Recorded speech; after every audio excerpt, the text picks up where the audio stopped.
Give your zakat now and be light in their darkest hour. Together, with the help of Allah, we have the power to bring hope and happiness to families in need. Assalamu alaikum wa rahmatullahi wa barakatuh. At times, people cause for us problems whereby we become frustrated, be it at work or at home, at the masjid at times, or anywhere else. The frustrations that we have to deal with, and we become so frustrated because they frustrate us in many different ways.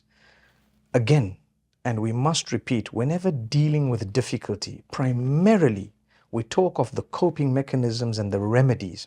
And one of the ways to cope, the biggest and best way, is to bear what is known as sabr, to connect with Allah, to pray to Allah, to remember Allah, to improve yourself in your acts of worship, and to try and improve yourself as a person. So these are coping mechanisms based on faith. And subhanallah, to eat healthy, to be able to sleep well, to be able to not worry about all of this is something that is highly recommended. Easy for me to say not worry about all of this, but let me tell you something. As we develop in life, we have to realize again that Allah's given us a capacity. Do you do your best? Did you try your best? Do you use the capacity Allah's given you to put everything in position to be able to come out of this? People frustrating you about something. What have you done? Have you tried to speak to them? Have you tried to speak to someone else? Have you dealt with the matter? What exactly is it? Have you tried in this way or that way? Sometimes we pay a little bit of a price, and some people can come out and cause more damage. But if we're not prepared to do something about it, then surely we have ourselves to blame, because Allah says, I gave you a capacity, I gave you a brain. You could have thought, you could have done this and this, seek my help, meaning start in the name of Allah, Bismillah, in the name of Allah, I want to do this thing, oh Allah, I seek your help, and then go for it. And when you try, don't make the situation worse, or try not to make it worse by getting emotional, try not to scream and yell, try not to swear and be vulgar, rather calm down. Remember, it's about development of yourself. It's about development of your character and conduct. It's about being the best version of yourself. And in a way, you have to show them, subhanAllah, that you know what? This is what it is, and this is how it should be. This is how you're frustrating me. In fact, nowadays, what's happening is if a woman is putting on her hijab, or a man is a Muslim, and he's working in certain places, some of his colleagues, for whatever reason it might be, perhaps is frustrating them because of the fact that they're either niqabi or hijabi, or they have a beard, or they're a Muslim, or they belong to a certain ethnicity. It is happening. And I cannot just go and stop all of them and say, guys, don't do that. But I can give you this coping mechanism that I've already mentioned a part of. And I tell you, we need to speak to seniors. Sometimes it's the seniors who do it. So we have a limit beyond which perhaps we have to throw in a towel. Say, for example, you're working at a certain place and people are frustrating you because of your hijab. People are frustrating you because you're a Muslim. You have to remember, don't lose your values. Don't lose your goodness because they are showing you some ugly side of them. Don't lose your goodness because they don't have the goodness to show you. Rather, be good, be kind, be firm, be polite, do your work in the best possible way, keep going, try to ignore it. If you cannot, you address it by speaking to seniors, and you try and make it clear.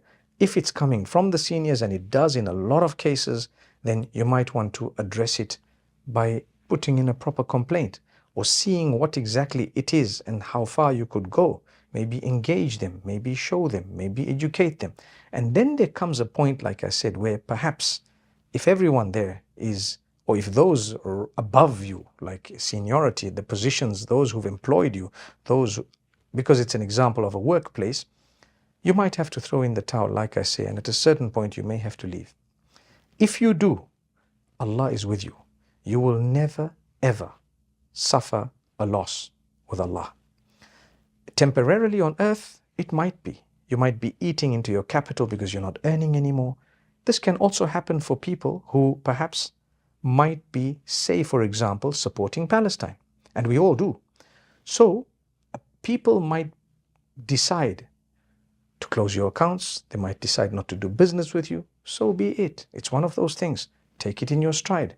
Maybe you want to make mention of it so that the others who do support the cause, like we all do, would then be proud of what happened to you, how you stood up, meaning be proud of the fact that, look, it was good for you not to give up your values, and you actually stood for what you were supposed to stand for. Therefore, we will support you.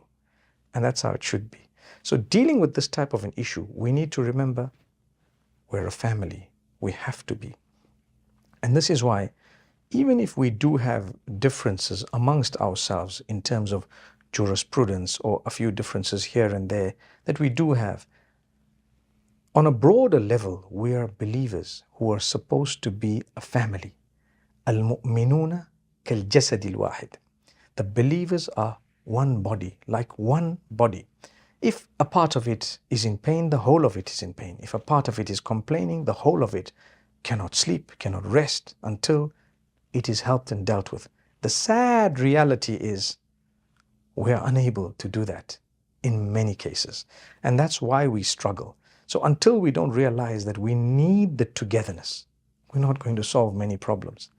But on our personal capacities, we will have to have hope in Allah, keep trying, and those with sound mind will definitely appreciate what we've been through, and they will definitely appreciate and support us as a result of the withdrawal of support from others.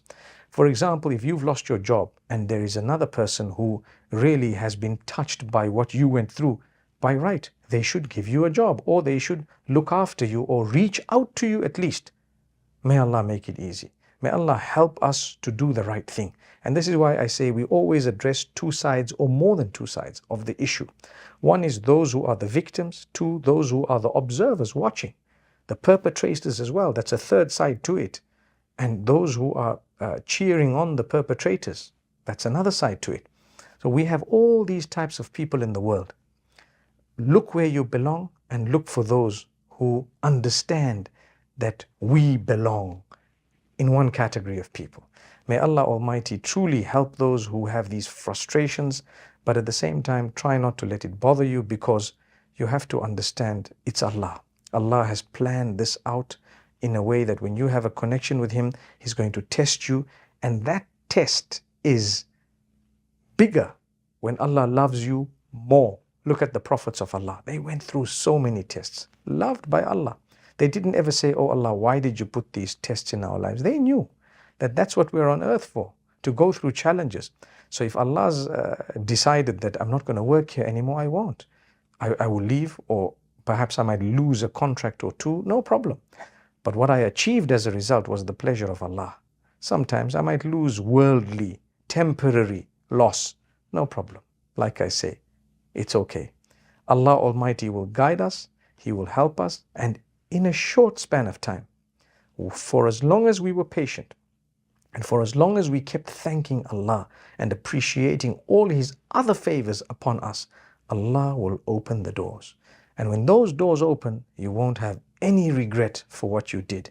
May Allah help us all to stand up for the right causes, and may Allah Almighty help us all whenever we are facing frustration for different reasons. I've only tackled a few aspects of it. That's because of limited time, but I hope I've touched on some things that would be relevant to many of us. May Allah Almighty bless you all, and may Allah Almighty grant alleviation to our brothers and sisters in Palestine from the suffering that they are going through. May Allah protect them and grant them eternal bliss. أقول قولي هذا وصلى الله وسلم وبارك على نبينا محمد.